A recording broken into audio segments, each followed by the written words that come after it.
పట్టవచ్చు. అసలు సమస్య ఏంటి?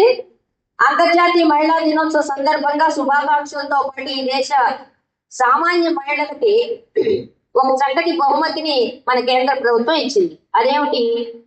గ్యాస్ సిలిండర్ ధర పెంపు. గ్యాస్ సిలిండర్ ధర పెంపు మనకి చాలా పెద్ద సమస్య.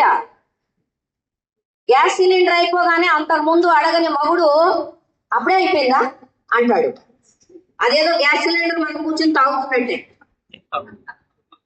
మనం మన కోపం వచ్చేస్తుంది. ఏంటైనా తాగుతున్నా అనుకుంటున్నావా అంట. అంటే కొంచెం పొదుపుగా వాడుకోవచ్చు కదా అంటాడు. అంటే ఈ పెరిగిన 60 రూపాయలు ఇప్పుడు పెరిగి మళ్ళీ అది 1200కి వెళ్తుందేమో అని అతను భయం. తింటాం మానేయలేదు కదా, కట్టెలు తెచ్చుకోలేదు కదా. కొత్తగూడెం, మణుగూరు లేకపోతే భద్రాచలం లాంటి చోట్ల కూడా అడవులు కరువైపోయినాయి కదా. కట్టెలు ఎక్కడి నుంచి తెచ్చుకుంటాం? సాధ్యమే కాదు కట్టెలకు. ఆ గ్యాస్ మీదే పడాడు.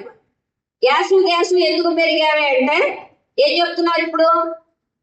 ఇరాన్ లో యుద్ధం మొదలైంది. ఇరాన్ లో యుద్ధం మొదలుపెట్టిన వాడు ఎవడు? ఎందుకు మొదలు పెట్టావు? రేపు చమురు ధరలు కూడా పెరుగుతాయి. ఒక నెల రోజులు పోగా, నెల 2 నెలలు పోగా.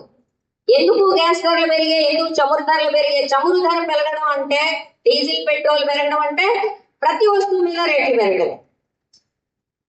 కోవిడ్ కి ముందు నుంచి 2019 నుంచి ఇవాళ వరకు సామాన్య ప్రజల జీవితాల్లో వాళ్ళ ఆదాయం పెరుగుదల ఏమన్నా ఉందా అంటే కేంద్ర ప్రభుత్వం చెబుతోంది 0.8%. అంటే రూపాయి శాతం కూడా పెరగల మన ధరలు.